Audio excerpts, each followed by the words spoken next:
Life in London, 1935 to 1940. Blue plaque at 53, Talgarth Road, installed in 2005. In London, Garvey sought to rebuild UNIA, although found there was much competition in the city from other black activist groups. He established a new UNIA headquarters in Beaumont Gardens, West Kensington, and launched a new monthly journal. Black man Garvey returned to speaking at Speaker's Corner in Hyde Park. When he spoke in public, he was increasingly harangued by socialists for his conservative stances. He also had hopes of becoming a member of parliament, although this amounted to nothing. In 1935, the Second Italo-Ethiopian War broke out as Italy invaded Ethiopia. Garvey spoke out against the Italians and praised the government of Haile Selassie. By October, however, he was becoming increasingly critical of Selassie, blaming his lack of preparedness for Ethiopia's failures in the war. When Selassie fled his homeland and arrived in Britain, Garvey was among the black delegates who arranged to meet him at Waterloo Station, but was rebuffed. From that point he became more openly hostile to Selassie, describing him as a feudal monarch who looks down upon his slaves and serfs with contempt and a great coward who ran away from his country to save his skin. Garvey's vocal criticisms of Selassie further ostracized him from the broader black activist community, including many Garveyites, most of whom were rallying around Selassie as a symbol of Ethiopia's struggle against colonialism. In June 1937, Garvey's wife and children arrived in England, where the latter were sent to a school in Kensington Gardens. Shortly after, Garvey embarked on a lecture and fundraising tour of Canada and the Caribbean, in which he attended the annual UNIA convention in Toronto. In Trinidad, he openly criticized a recent oil workers' strike. This probably exacerbated tensions between him and two prominent Trinidadian Marxists then living in London, C.L. R. James and George Padmore. Once he had returned to London, Garvey took up a new family home in Talgarth Road, not far from UNIA's headquarters. In public debates, Garvey repeatedly clashed with Padmore, who was chair of the International African Service Bureau. In the summer of 1938, Garvey returned to Toronto for the next UNIA conference. While Garvey was gone, his wife and sons returned to Jamaica. Doctors had recommended that Marcus Garvey III be moved to a warm climate to aid with his severe rheumatism. Jacques had not informed her husband of the decision. When Garvey returned to London, he was furious with his wife's decision. Garvey was increasingly isolated, while UNIA was running out of funds as its international membership dwindled. For the first time in many years, he met up with Ashwood, who was also living in London. Death and burial, 1940. In January 1940, Garvey suffered a stroke which left him largely paralyzed.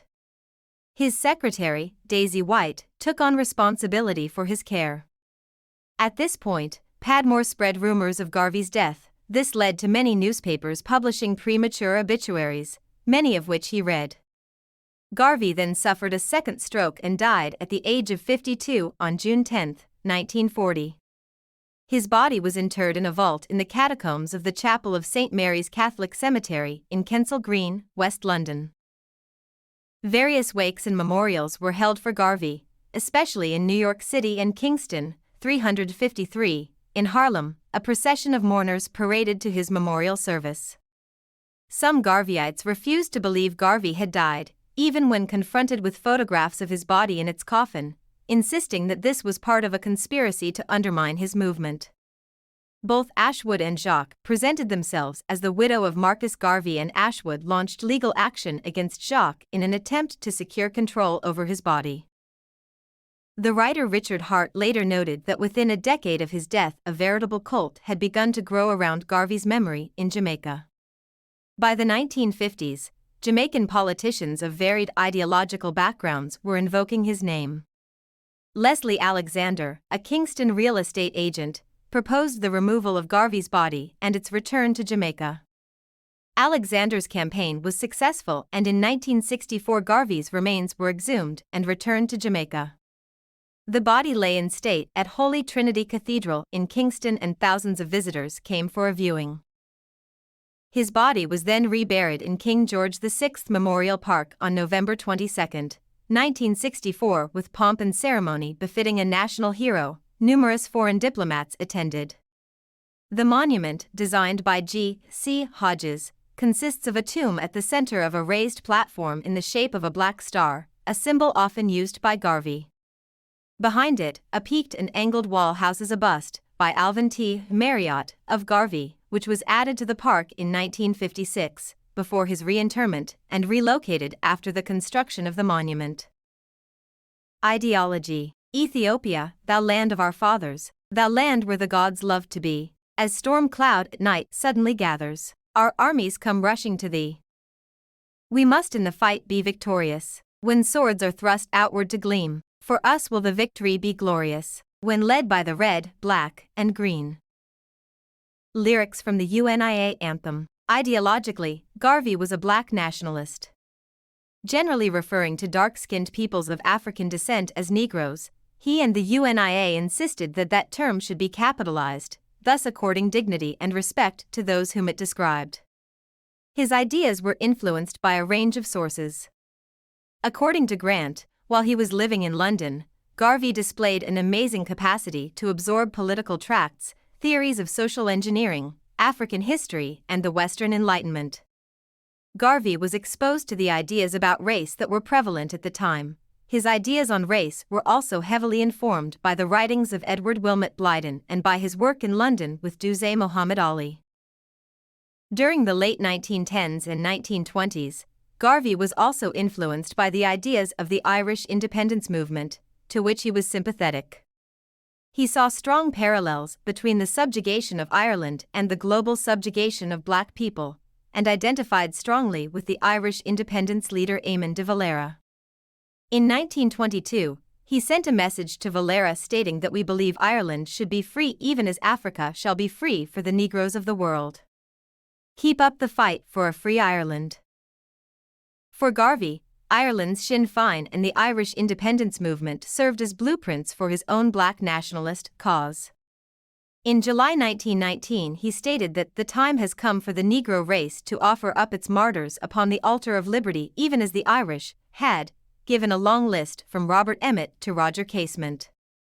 He also expressed admiration for the Indian independence movement, which was seeking independence from British rule in India, describing Mahatma Gandhi as one of the noblest characters of the day. Race and racial separatism. Race first was the adage which was widely used in Garveyism. In Garvey's view, no race in the world is so just as to give others, for the asking, a square deal in things economic, political, and social, but rather each racial group will favor its own interests. Rejecting the melting pot notion of much 20th century American nationalism, he thought that European Americans would never willingly grant equality to African Americans, and thus it was inefficient for the latter to ask for it. He was hostile to the efforts of the progressive movement to agitate for social and political rights for African Americans, arguing that this was ineffective and that laws would never change the underlying racial prejudice of European Americans. He argued that the European American population of the U.S. would never tolerate the social integration which was being advocated by activists like Du Bois, because he believed that campaigns for such integration would lead to anti-black riots and lynchings. He openly conceded that the U.S. was a white man's country and thus, he did not think that African Americans should expect equal treatment within it. Thus, he opposed attempts to socially and economically integrate the different races which lived within the country. Garveyism promoted the view that whites had no duty to help blacks achieve racial equality, maintaining the view that the latter needed to advance themselves on their own initiative. He advocated racial separatism, but he did not believe in black supremacy. He also rallied against Eurocentric beauty standards among blacks, seeing them as impediments to black self-respect. African Americans should stop making noise about social equality, giving the white people the idea that we are hankering after their company, and get down to business and build up a strong race, industrially, commercially, educationally and politically. Everything social will come afterwards. Marcus Garvey, 1921. In the U.S., ideas about the need for black racial purity became central to Garvey's thought.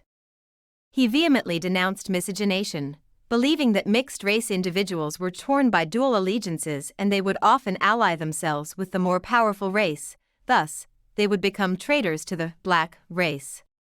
Garvey argued that mixed-race people would be bred out of existence. Cronon believed that Garvey exhibited antipathy and distrust of anybody but the darkest-skinned Negroes. My name is Aria. Please like, share, subscribe and hit that notification bell so you can be the first to be notified whenever we post. You won't regret it. The hostility towards black people whose African blood was not considered pure was a sentiment which Garvey shared with Blyden. This view caused great friction between Garvey and Du Bois, with the former accusing Du Bois and the NAACP of promoting amalgamation or general miscegenation. He rallied against what he called the race-destroying doctrine of those African Americans who were promulgating racial integration in the U.S. Instead, he maintained the view that his UNIA stood for the pride and purity of race. We believe that the white race should uphold its racial pride and perpetuate itself, and we also believe that the black race should do likewise. We believe that there is room enough in the world for the various race groups to grow and develop by themselves without seeking to destroy the Creator's plan by the constant introduction of mongrel types. Arguing that Garvey imitated white supremacist ideas at random, the scholar John L. Graves commented that racism permeated nearly every iota of his ideology, with Garveyism representing a gospel of hate for whites. Garvey's belief in racial separatism, his advocacy of the migration of African Americans to Africa, and his opposition to miscegenation endeared him to the KKK, which supported many of the same policies. Garvey was willing to collaborate with the KKK in order to achieve his aims, and it was willing to work with him because his approach effectively acknowledged its belief that the U.S. should only be a country for white people and campaigns for advanced rights for African Americans who are living within the U.S. should be abandoned. Garvey called for collaboration between black and white separatists, stating that they shared common goals: the purification of the races, their autonomous separation, and the unbridled freedom of self-development and self-expression. Those who are against this are enemies of both races, and rebels against morality, nature, and God. In his view, the KKK and other far-right white groups were better friends of black people than all other groups of hypocritical whites put together because they were honest about their desires and intentions. Pan-Africanism. See also, Pan-Africanism. Garvey was a Pan-Africanist and an African nationalist. In Jamaica, he and his supporters were heavily influenced by the Pan-Africanist teachings of Dr. Love and Alexander Bedward. In the wake of the First World War, Garvey called for the formation of a united Africa for the Africans of the world. The UNIA promoted the view that Africa was the natural homeland of the African diaspora. While he was imprisoned, he penned an editorial for the Negro World titled African Fundamentalism, in which he called for the founding of a racial empire whose only natural, spiritual, and political aims shall be God and Africa, at home and abroad. Garvey supported the Back to Africa movement, which had been influenced by Edward Wilmot Blyden, who migrated to Liberia in 1850. However, Garvey did not believe that all African Americans should migrate to Africa. Instead, he believed that an elite group, namely those African Americans who were of the purest African blood, should do so. The rest of the African American population, he believed, should remain in the United States, where it would become extinct within 50 years. A proponent of the Back to Africa movement, Garvey called for a vanguard of educated and skilled African Americans to travel to West Africa, a journey which would be facilitated by his Black Star Line. Garvey stated that the majority of U.S. may remain here, but we must send our scientists, our mechanics, and our artisans and let them build railroads, let them build the great educational and other institutions necessary, after which other members of the African diaspora could join them. He was aware that the majority of African Americans would not want to move to Africa until it had the more modern comforts that they had become accustomed to in the U.S. Through the UNIA, he discussed plans for a migration to Liberia, but these plans came to nothing and his hope to move African Americans to West Africa ultimately failed. Wheresoever I go, whether it is England, France, or Germany, I am told, this is a white man's country. Wheresoever I travel throughout the United States of America, I am made to understand that I am a nigger. If the Englishman claims England as his native habitat, and the Frenchman claims France, the time has come for 400 million Negroes to claim Africa as their native land. If you believe that the Negro should have a place in the sun, if you believe that Africa should be one vast empire, controlled by the Negro, then arise. Garvey, August 1920. In the 1920s, Garvey referred to his desire for a big black republic in Africa. Garvey's envisioned Africa was to be a one-party state in which the president could have absolute authority to appoint all of his lieutenants from cabinet ministers, governors of states and territories, administrators and judges to minor offices.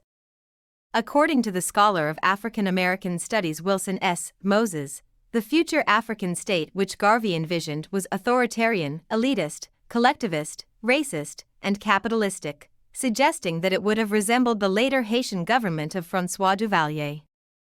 Garvey told the historian J. A. Rogers that he and his followers were the first fascists, adding that Mussolini copied fascism from me, but the Negro reactionaries sabotaged it. Garvey never visited Africa himself, and he did not speak any African language.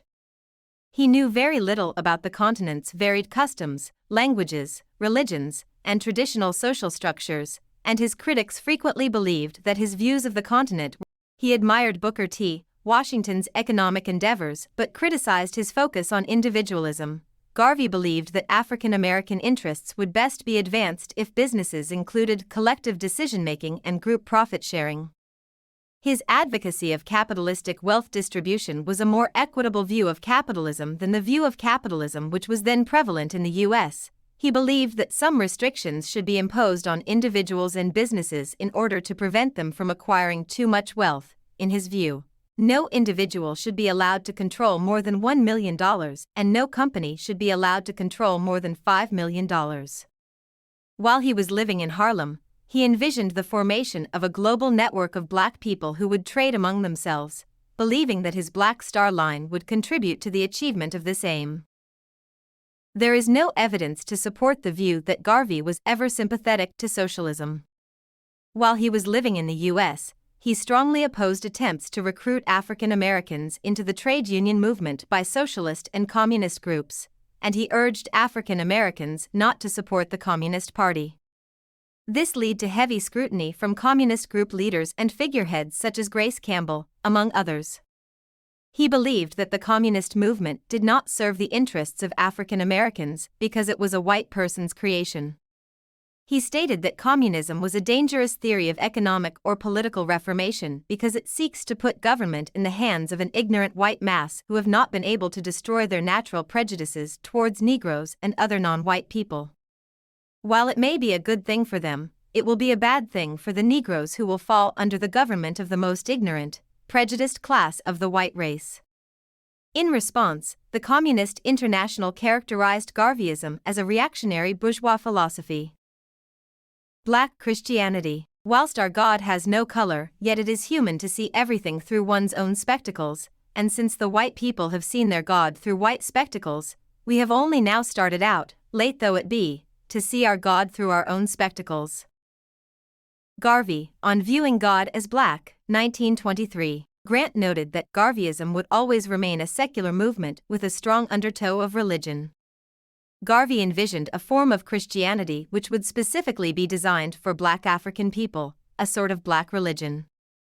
Reflecting his own view of religion, he wanted this black-centric Christianity to be as close to Catholicism as possible. Even so, he attended the foundation ceremony of the African Orthodox Church in Chicago in 1921. According to Graves, this church preached the Orthodox Christian tradition with emphasis on racism, and Cronon suggested that Garvey promoted racist ideas about religion. Garvey emphasized the idea of black people worshiping a God who was also depicted as black.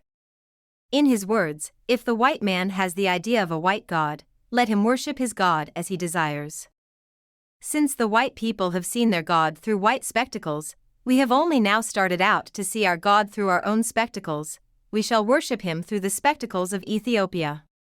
He called for black people to worship images of Jesus of Nazareth and the Virgin Mary that depicted these figures as black Africans. In doing so, he did not make use of pre-existing forms of black-dominated religions. Garvey had little experience with them, because he had attended a white-run Wesleyan congregation when he was a child, and later, he converted to Catholicism. Personality and personal life. Garvey in a military uniform as the Provisional President of Africa during a parade on the opening day of the annual convention of the Negro Peoples of the World at Lenox Avenue in Harlem, New York City, 1922. Physically, Garvey was short and stocky. He suffered from asthma and was prone to lung infections, and throughout his adult life, he was affected by bouts of pneumonia.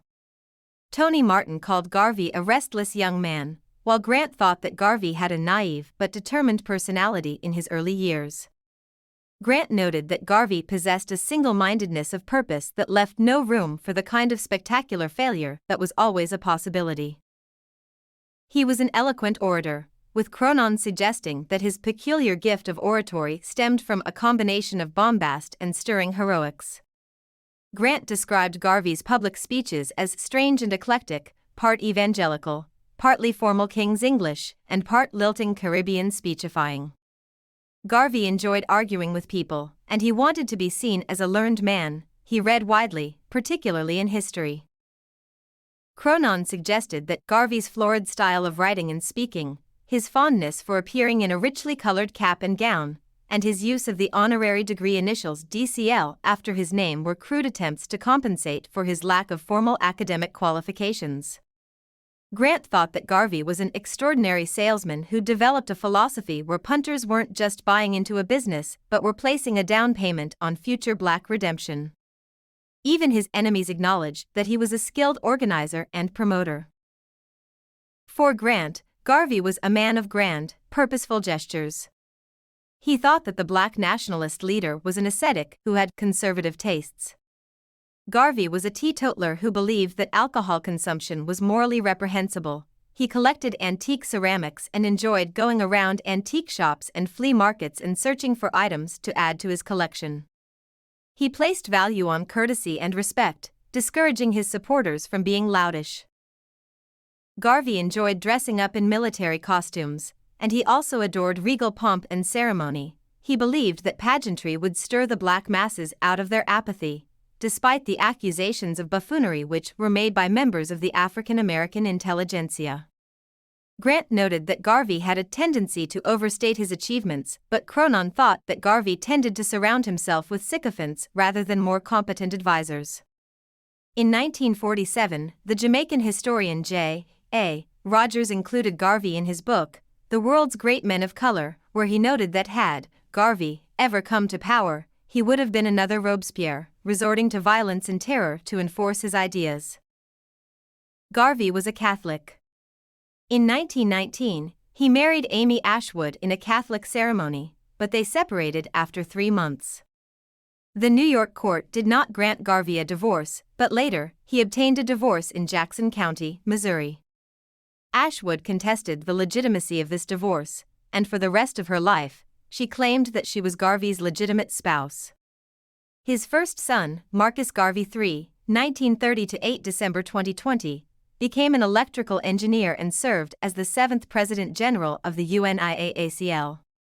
His second son, Julius Garvey, born 1933, became a cardiovascular surgeon and he is currently based in Flushing, New York. Reception and legacy. Garvey has invariably been described as the Black Moses of his race, a group psychologist and an idealist planner, an iconoclast, an egotist, a zealot, a charlatan, and a buffoon. He has also been portrayed as flamboyant, dynamic, bombastic, defiant, ruthless, a dreamer and a fool. Regardless of what history will write about him, and his personal shortcomings notwithstanding, Marcus Garvey was undoubtedly the peerless champion of his race. He was a bulwark for the worldwide organization of people of African descent. Milford C. Fierce in The Black Scholar, 1972. A polarizing figure, Garvey was both revered and reviled. Grant noted that views on him largely divided between two camps, One camp portrayed him as a charlatan and the other camp portrayed him as a saint. Similarly, Cronin noted that Garvey was varyingly perceived as a strident demagogue or a dedicated prophet, a martyred visionary or a fabulous con man. Martin noted that by the time Garvey returned to Jamaica in the 1920s, he was just about the best-known black man in the whole world. The size and scope of the UNIA has also attracted attention. Mark Christian described Garvey as the leader of the largest black mass movement in modern history, and John Henrik Clarke termed it the first black mass protest crusade in the history of the United States. Garvey's ideas influenced many black people who never became paying members of the UNIA, with Graves noting that more than anything else, Garvey gave Negroes self-assertion and self-reliance. My name is Aria.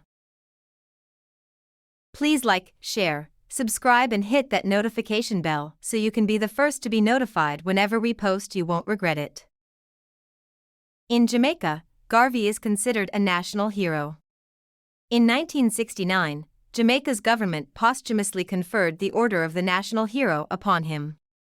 The scholar of African American Studies Molafi Keet Asante included Garvey on his 2002 list of 100 greatest African Americans, and in 2008, the American writer Ta-Nehisi Coates described Garvey as the patron saint of the black nationalist movement.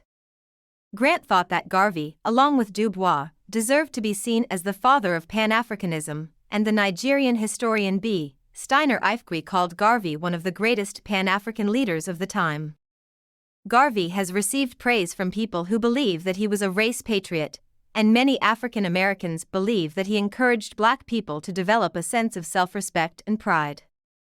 While he was living in the U.S., Garvey was frequently referred to, sometimes sarcastically, as the Negro Moses, implying that like the eponymous Old Testament figure, he would lead his people out of the oppressive situation which they were living in. In 1955, Cronin stated that while Garvey achieved little in the way of permanent improvement for black people, he awakened fires of Negro nationalism that have yet to be extinguished. In Cronin's view, Garvey was important because he gave African-descended peoples a new feeling of collective pride and a sense of individual worth. Hart believed that Garvey's importance lay in the fact that he stirred millions of people who were otherwise apathetic into action. In this way, Hart believed that Garvey had helped lay the groundwork for the U.S. civil rights movement during the 1950s and 1960s, even though that movement's call for racial integration and equality within the U.S. ran contrary to Garvey's belief in racial separation and his advocacy of migration to Africa. Garvey chiefly attracted attention because he put into powerful ringing phrases the secret thoughts of the Negro world. He told his listeners what they wanted to hear, that a black skin was not a badge of shame but rather a glorious symbol of national greatness. He promised a Negro nation in the African homeland that would be the marvel of the modern world.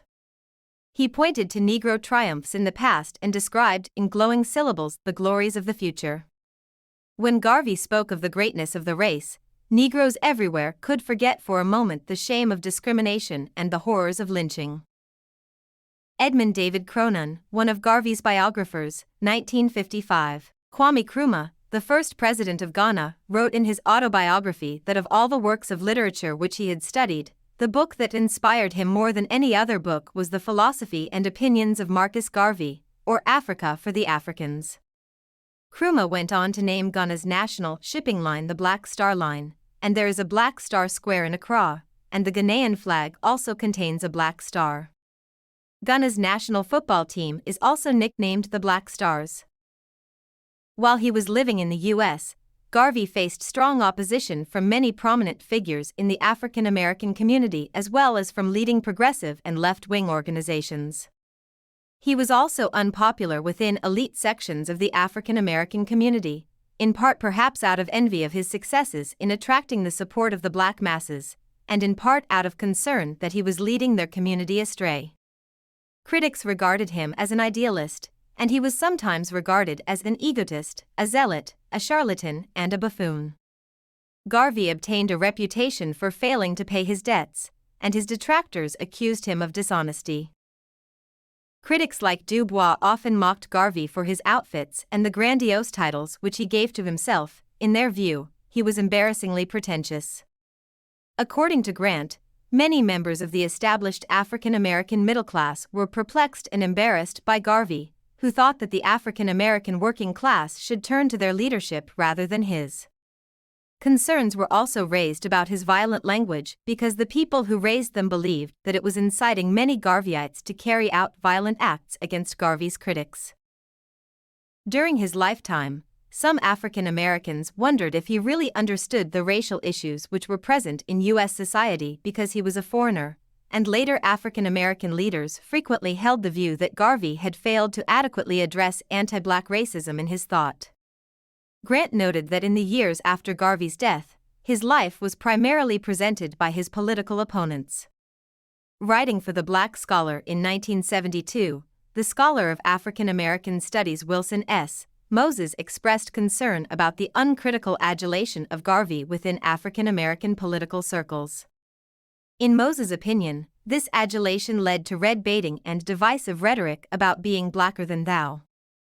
Moses argued that it was wrong for people to regard Garvey as a man of the people because he had a petty bourgeois background and as a result, he had enjoyed cultural, economic, and educational advantages which few of his black contemporaries had enjoyed. Influence on political movements. Martin Luther King Jr. in 1964. In the colony of Jamaica, Garvey was largely forgotten in the years after his death, but interest in him was revived by the Rastafari religious movement.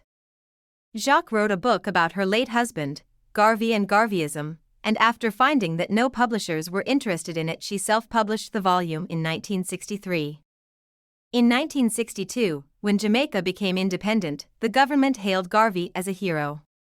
In 1969, he was posthumously conferred with the Order of the National Hero by the Jamaican government. In 1975, the reggae artist Burning Spear released the album Marcus Garvey.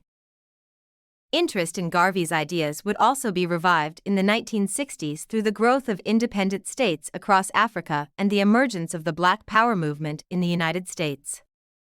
Mark Christian suggested that Garveyism gave an important psychological boost to African leaders campaigning for independence from European colonial rule, while Claudius Fergus proposed that it played an important role in encouraging Africans to see the African diaspora as an integral constituent of their own political destiny. In his autobiography, Kwame Nkrumah, the prominent Pan-Africanist activist who became Ghana's first president, acknowledged Garvey's influence on him. The flag that Ghana adopted when it became independent adopted the colors of UNIA-SE, Pan-African colors. In November 1964, Garvey's body was removed from West Kensal Green Cemetery and taken to Jamaica. There, it lay in state in Kingston's Catholic Cathedral before a motorcade took it to King George VI Memorial Park, where it was reburied. During a trip to Jamaica, Martin Luther King Jr. and his wife Coretta Scott King visited Garvey's shrine on June 20, 1965 and laid a wreath. In a speech, he told the audience that Garvey was the first man of color to lead and develop a mass movement. He was the first man to give millions of Negroes a sense of dignity and destiny on a mass scale and level. And he was the first man to make the Negro feel that he was somebody. The Vietnamese communist revolutionary Ho Chi Minh said that Garvey and Korean nationalists shaped his political outlook during his stay in America. 481. Thandika K. Chapman believed that Garveyism contributed to the formation of the multicultural education movement during the 1960s. Chapman believed that both Garveyism and multicultural education share the desire to see students of color learning and achieving academic success, 483, and both allotted significant attention to generating racial pride. Influence on religious movements. Garvey never regarded himself as a religious visionary, but he was perceived as such by some of his followers. Various Bedwardites, for example, regarded him as the reincarnation of Moses. The Moorish Science Temple of America regarded Garvey as a prophet akin to John the Baptist in relation to their prophet Noble Drew Ali, whom they regarded as a Jesus figure. Garvey's ideas were a significant influence on the Nation of Islam, a religious group for African Americans established in the U.S. in 1930. Garvey and Garveyism was a key influence on Rastafari, a new religious movement that appeared in 1930 Jamaica. According to the scholar of religion Mabula Sumahoro, Rastafari emerged from the socio-political ferment inaugurated by Marcus Garvey, while for the sociologist Ernest Cashmore, Garvey was the most important precursor of the Rastafari movement. 490. Rastafari does not promote all of the views that Garvey espoused, nevertheless, it shares many of them. Garvey knew of the Rastas from his time in Jamaica during the 1930s, but his view of them, according to the scholar Barry Chavons, bordered on scorn. My name is Arya. Please like, share, subscribe and hit that notification bell so you can be the first to be notified whenever we post. You won't regret it. According to Chavons, Garvey would have regarded the Rastas' belief in the divinity of Haile Selassie as blasphemy. Many Rastas regard Garvey as a prophet, believing that he prophesied the crowning of Haile Selassie in a manner which was similar to how John the Baptist prophesied the coming of Jesus Christ. Many legends and tales are told about him within Jamaica's Rasta community. Many attribute him with supernatural attributes. For instance, there is a tale told about him, and also independently told about the pioneering Rasta Leonard Howell, that Garvey miraculously knew that his bath had been poisoned and refused to get into it. Other stories among Jamaica's Rastas hold that Garvey never really died and remained alive, perhaps living in Africa. Some Rastas also organize meetings, known as Nyabingi assemblies, to mark Garvey's birthday. Memorials. A statue of Garvey along the Harris Promenade in San Fernando, Trinidad and Tobago. Garvey's birthplace, 32 Market Street, St. Anne's Bay, Jamaica, has a marker signifying it as a site of importance in the nation's history. His likeness was on the $20 coin and 25-cent coin of the Jamaican dollar. In 2012, the Jamaican government declared August 17 as Marcus Garvey Day.